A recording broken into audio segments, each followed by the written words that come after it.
नमस्कार, मैं वीके यादव और आप देख रहे हैं भारत न्यूज़ लाइव। छत्तीसगढ़ राज्य 1,35,194 वर्ग किलोमीटर के क्षेत्र में फैला हुआ है। जनगणना 2011 के अनुसार राज्य की जनसंख्या 2.55 करोड़ थी। वर्तमान छत्तीसगढ़ राज्य मध्य प्रदेश से राज्य अलग होकर 1 नवंबर 2000 को अस्तित्व में आया। छत्तीसगढ़ विद्युत तथा स्टील के उत्पादन की दृष्टि में भारत का महत्वपूर्ण केंद्र है।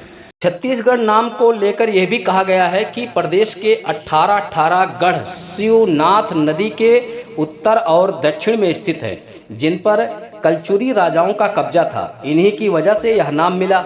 2000 में जब राज्य का गठन किया गया तब देश को छत्तीसगढ़ 26वें राज्य के रूप में मिला।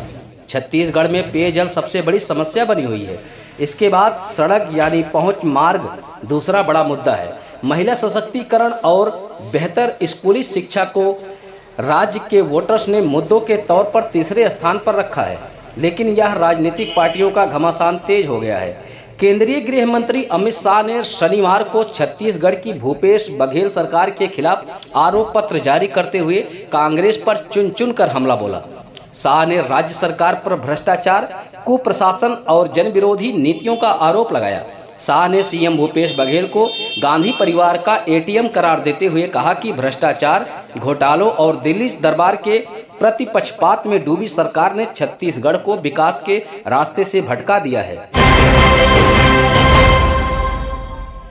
तो वहीं पर प्रदेश कांग्रेस संचार विभाग के अध्यक्ष सुशील आनंद शुक्ला ने भाजपा के द्वारा लगाए गए आरोप को सिरे से खारिज करते हुए कहा कि भाजपा के पास मुख्यमंत्री भूपेश बघेल के चेहरे के आगे कोई चेहरा नहीं है। सरकार के जन कल्याणकारी योजनाओं के आगे कोई मुद्दा नहीं है। भूपेश सरकार में प्रदेश के हर वर्ग खुशहाल हुआ।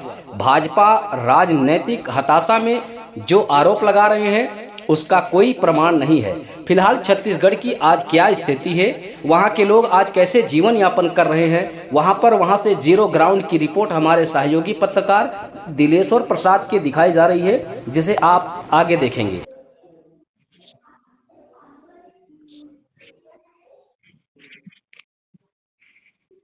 17 दिसंबर 2018 को भूपेश बघेल ने छत्तीसगढ़ के तीसरे मुख्यमंत्री के रूप में शपथ ली थी। 15 वर्षों तक छत्तीसगढ़ राज्य विधानसभा में विपक्ष का नेतृत्व करने के बाद बघेल फिर से पाटन विधानसभा सीट से विधायक बने और भाजपा के रमन सिंह को हराकर राज्य के मुख्यमंत्री बने। उन्होंने 17 दिसंबर 2018 को मुख्यमंत्री के रूप में शपथ ली। आइए एक नज़र दक्षिण बस्तर के जनजातीय इलाकों पर डालते हैं। बस्तर में आधा परिवार पुलिस से जुड़ा हुआ है और आधा परिवार माओवादी और नक्सली परिवार से जुड़ा हुआ है। कारण यह है कि जो लोग नक्सली और माओवादी सरेंडर कर रहे हैं उनको निर्धारित एक राशि दी जा रही है। फिलहाल वहां की क्या पूरी स्थिति है उसकी जानकारी हमारे सहयोगी दिलेश्वर प्रसाद जी इस समय छत्तीसगढ़ बस्तर से जुड़ चुके हैं, उनसे हम जानकारी लेते हैं। दिलेश्वर जी, हम जानना चाहेंगे कि क्या नक्सल का वहाँ खतरा हमेशा सीआरपीएफ के लिए बना रहता है? जी देखिए, मैं दक्षिण बस्तर के सुदूर इलाकों में घूम करके देख रहा हूँ जी। बहुत विहंगम दृश्य है और यहाँ का नज़ारा देख करके रोंगटे खड़े हो जाते हैं, सिहर जाते हैं। पता नहीं चलता है कौन पुलिस का आदमी है, कौन फौज का आदमी है, कौन माओवादी है, कौन नक्सलवादी है। जैसा कि हम लंबे इतिहास को देख रहे हैं, अविभाजित मध्य प्रदेश के पहले जो भी यहाँ के सीएम हुए हैं सब अदर स्टेट के हुए हैं, बाहर के हुए हैं, लोकल कोई नहीं हुआ है। जब छत्तीसगढ़ राज्य नया सृजित हुआ तो प्रथम मुख्यमंत्री अजीत जोगी हुए जो एक आदिवासी थे।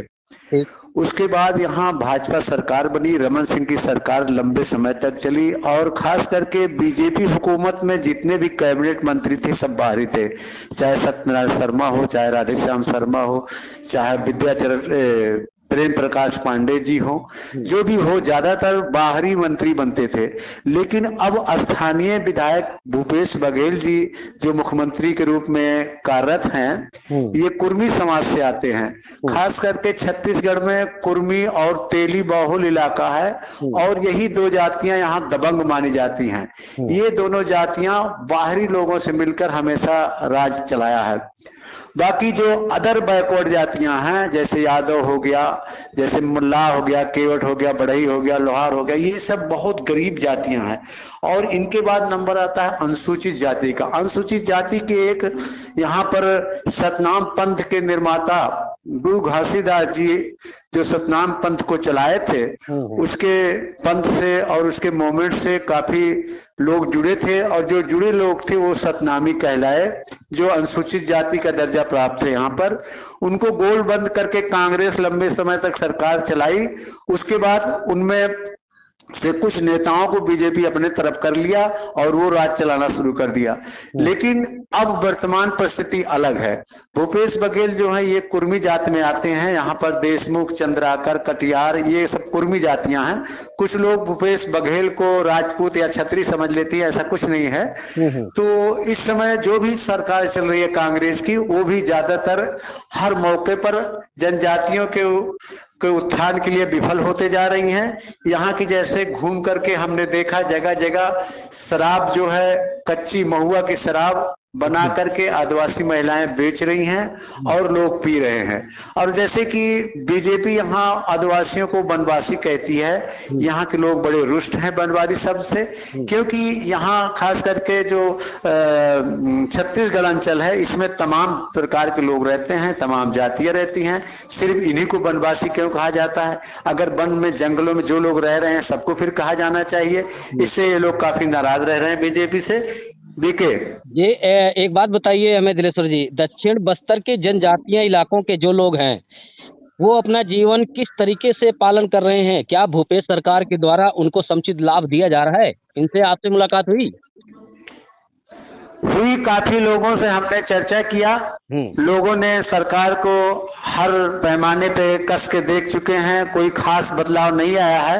वही चावल जो जैसे कि खाद्य सुरक्षा अधिनियम के तहत जो दिया जाता है, वो चावल तो हर जगह मिल रहा है। बाकी कोई विशेष लाभ इनको नहीं दिया जा रहा है। खास करके विधवा पेंशन, वृद्धा पेंशन या बेवा पेंशन और बहुत सारी योजनाएं हैं जिनका लाभ जनजातीय इलाकों में दूर दूर तक देखने को नहीं मिलता है। सिर्फ एक ही टेकरा फोड़ा जाता है कि यहाँ के माओवादी, यहाँ के आदिवासी सड़क नहीं बनने दे रहे हैं, स्कूल, कॉलेज, मेडिकल, अस्पताल ये सब नहीं बनने दे रहे हैं। सिर्फ यही एक टेकरा माओवादियों और नक्सलवादियों के ऊपर फोड़ दिया जाता है। बीके जी, अक्सर देखा जाता है कि वहाँ पर छोटे छोटे बच्चे, क्या नाबालिग बच्चों के हाथों में जो है AK-47 जैसे तमाम हथियार देखे जाते हैं। इनके पास ये हथियार आता कहाँ से है? देखिए, ज्यादातर तो हथियार जो पुलिस फोर्स से लूटे गए हैं वो सारे हथियार रहते हैं। कुछ देसी भी तमंचे रहते हैं, भरमार बंदूकें रहती हैं, और कुछ एजेंसियां जो नक्सलवादी और माओवादी से मिली रहती हैं, ये लोग भी इनको अवैध तरीके से उपलब्ध कराती हैं। जैसे कि हमने घूम करके देखा तो देसी के अलावा विदेशी भी हथियार इनके पास, आधुनिक हथियार, बहुत महंगे हथियार जो बाजार में मिलते हैं, जैसे कि शासन प्रशासन के पास होता है, फौज के पास होता है। तो बिल्कुल क्लियर है कि फौज से लूटे हुए ये हथियार होते हैं। ठीक है।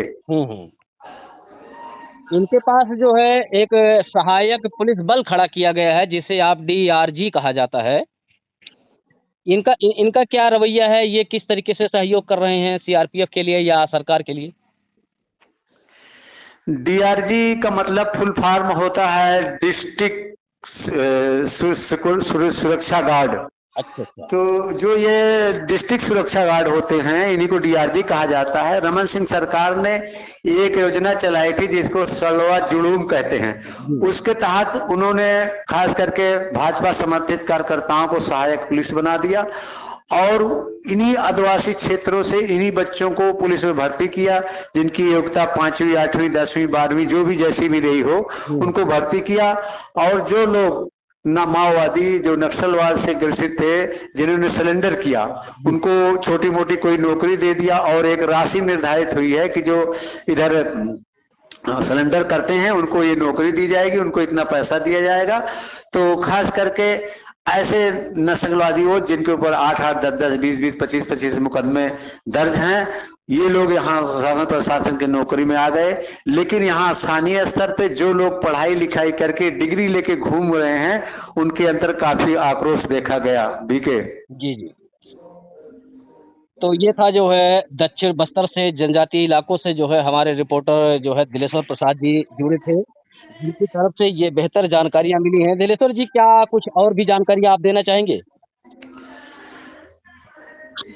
देखिए यादव जी, अभी यहाँ बरसात बहुत जोरों से हो गई है। मैं यहाँ बाढ़ में एक जगह फंस गया हूँ। अगर यहाँ से फुर्सत मिलती है तो मैं दूसरी रिपोर्ट आपको प्रेषित करूँगा। धन्यवाद, धन्यवाद दिलेश्वर जी, आपने बहुत बड़ी जानकारी दी है हमारे जो है इस चैनल को। ठीक है, आप बने रहिए हमारे साथ।